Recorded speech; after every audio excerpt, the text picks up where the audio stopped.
Usted sabe que hay gente que se agarra de los pelos cuando lo escucha decir eso. Pero lo que pasa es que, primero, hay como una cierta tendencia a cuando se habla de control de precios, decir, ya tuvimos la experiencia de la Coprin. Es un error decir eso, porque la Coprin controlaba todos los precios no había nadie podía aumentar su precio si no iba a la Coprin, hacía la declaración. El precio del cortado. Iba porque hacía la declaración y la Coprin aceptaba que había habido un cambio en los costos y autorizaba el incremento de precios. No es eso de lo que se está hablando. Primera cosa. Segunda cosa, hoy la concentración. Pero eso no altera el funcionamiento normal. Bueno, ahí depende de los productos que uno se elija, porque yo siempre le digo a la gente, pensemos un supermercado grande, ¿no? Si los productos que se eligen son relativamente sensibles para la gente de menores recursos, pero representan el 4, el 5 o el 10% de los productos, no los debería afectar, porque la libertad de precios en todos los demás hace que en realidad, y las mayores ventas están en los demás productos, para los sectores más pegados, de menores ingresos, están en esos productos. Entonces, si se eligen bien esos productos y se actúa sobre solo esos productos y se deja libertad de precio en los demás, con la venta bastante concentrada, por lo menos en la zona metropolitana está bastante concentrada. Quizás en el interior sea un poco distinto, esta puede ser una visión, no debería haber mercados negros ni nada, porque son los propios proveedores los que les interesaría cumplir, porque eso también es una atracción de clientela para la venta de otros productos que no forman parte de ese núcleo selecto. Por eso digo, el eje es elegir bien esos productos. ¿Y cuáles deberían ser esos productos? Bueno, creo que básicamente quizás los productos que hoy tienen 10 en el IVA, algunos de ellos, como aceite, harina, arroz, podrían ser productos. Habría que elegirlos en una canasta muy, muy selecta y muy precisa de bienes, digamos, ¿no? Recordemos que el gasto de alimentos en una familia promedio en Uruguay anda en el orden del 28, 29%, pero para el primer decil, el más rico, es apenas el 6%, y para el decil más pobre puede llegar a ser el 50%. Entonces, ese efecto diferenciado, ¿no? Habría que mirar, yo no tengo una propuesta concreta, pero habría que mirar la canasta del INE, ver un poco la evolución de los productos. Todo eso hay información hoy como para hacerlo, y hay mecanismos administrativos para hacerlo, y el mercado puede responder positivamente a ese proceso. ¿Y por qué no se ha hecho? ¿Cree que es una posición ideológica dentro de la propia izquierda? Hay mucho de esa idea de que el control de precios ya fracasó. Sí. Creo que hay esa idea y, yo entiendo que ahora que el CNT está terminando de elaborar una propuesta concreta sobre esto y que es efectivamente una propuesta que no tiene nada que ver con los sistemas de control de precios, puede parecerse algo a una parte de la propuesta que hizo el gobierno argentino en su momento en Argentina, pero ni siquiera de esa magnitud. Bueno, ahí se discutirá. En Argentina no funcionó mucho. Más o menos, ¿eh? ¿Sí? Más o menos. En esos productos sí funcionó. Sí. Lo que pasa es que en Argentina el tema de la inflación y el cómputo de la inflación está muy discutido. Entonces, la discusión fue esa. Pero para esos productos, sí funcionó. Usted es uno de los que adhirieron a un documento, o firmaron, mejor dicho, un documento en contra del TISA la semana pasada.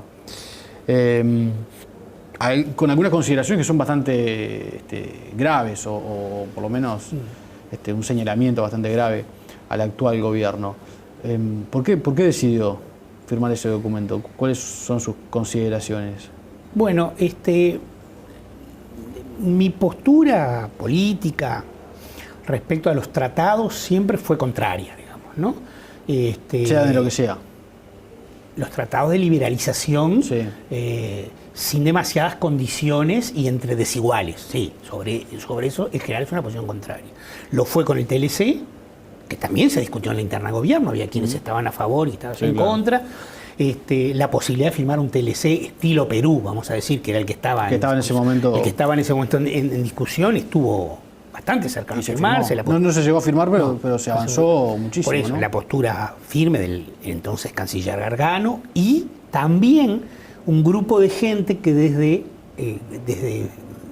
la academia, digamos, alertó, digamos, una metodología bastante similar a esta. Entonces, bueno, cuando los compañeros, digamos, más vinculados a este tema y que están en la firma del documento, Pepe Quijano, Curiel, Gerardo Caetano, nos convocaron a mí y a Roberto Crema, lo discutimos mucho, charlamos, vimos que era posible, también sabiendo, digamos, que este era un tema que venía de antes, pero que no se había discutido masivamente, digamos, y mi aporte, digamos, pretendió ser, yo no fui ni vocero ni nada, no he hablado sobre este tema, salvo contadas excepciones, pero mi aporte pretendió ser no solo mirar los servicios públicos monopólicos y estatales, sino mirar los servicios sociales.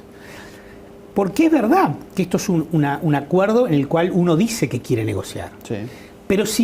Pero también es verdad, porque quienes hemos estado mucho tiempo en conocimiento de estos acuerdos o de este tipo de negociaciones, sabemos que si yo pongo muchas restricciones, finalmente a nadie le va a interesar que participe.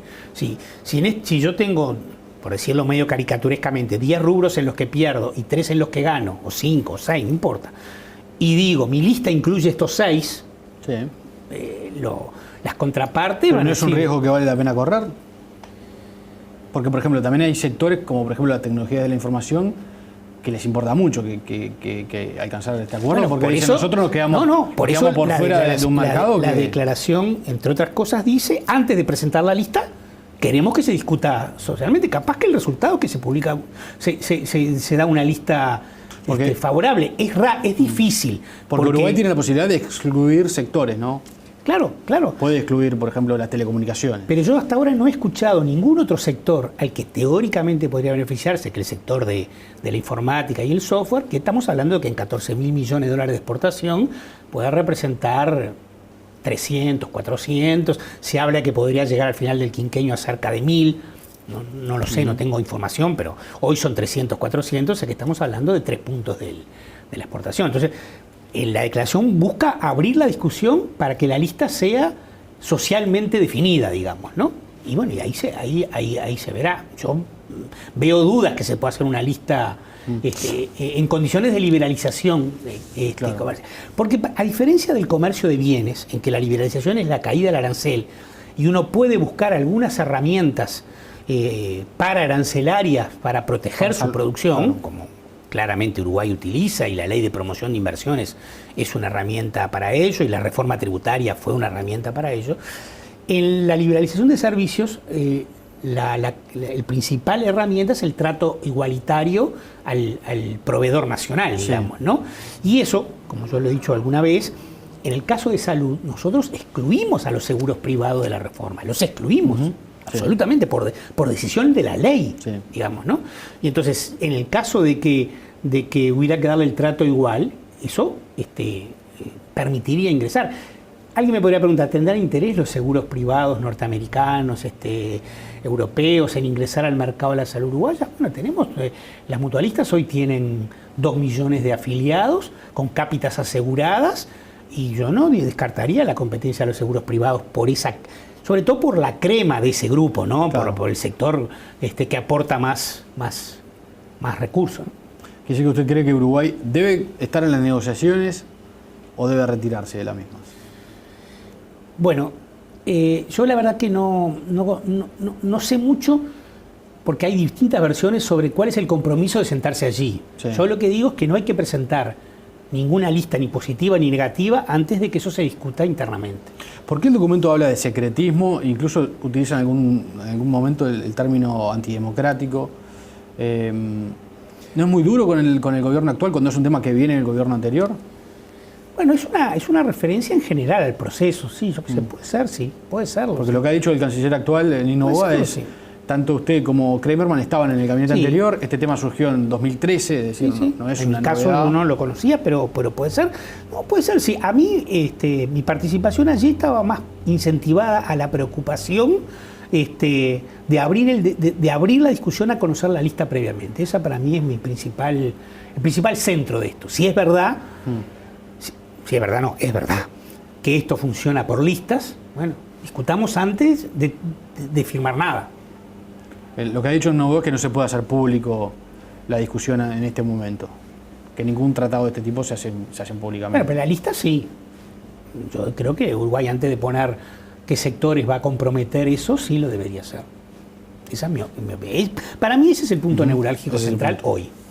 De cambio de tema, ¿qué opina de la encuesta de infancia que señala ese grupo de 8.000 niños de 0 a 3 años que pasan hambre o que tienen un déficit nutricional.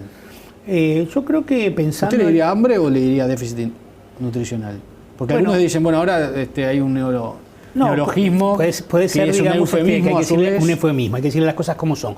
Pero también es verdad que es una terminología de FAO. Esa gravedad, que es una terminología FAO, también puede ser por una alimentación inadecuada o un uso mal de los recursos. Probablemente mayoritariamente es por subconsumo que por sobreconsumo. Es decir, en ese grupo, capaz que el grupo siguiente... Es decir, hambre. Claro.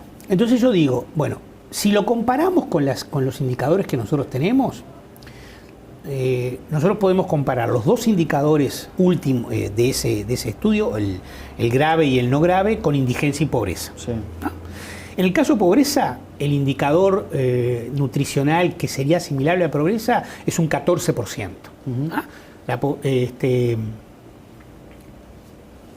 Perdón, es un 8%.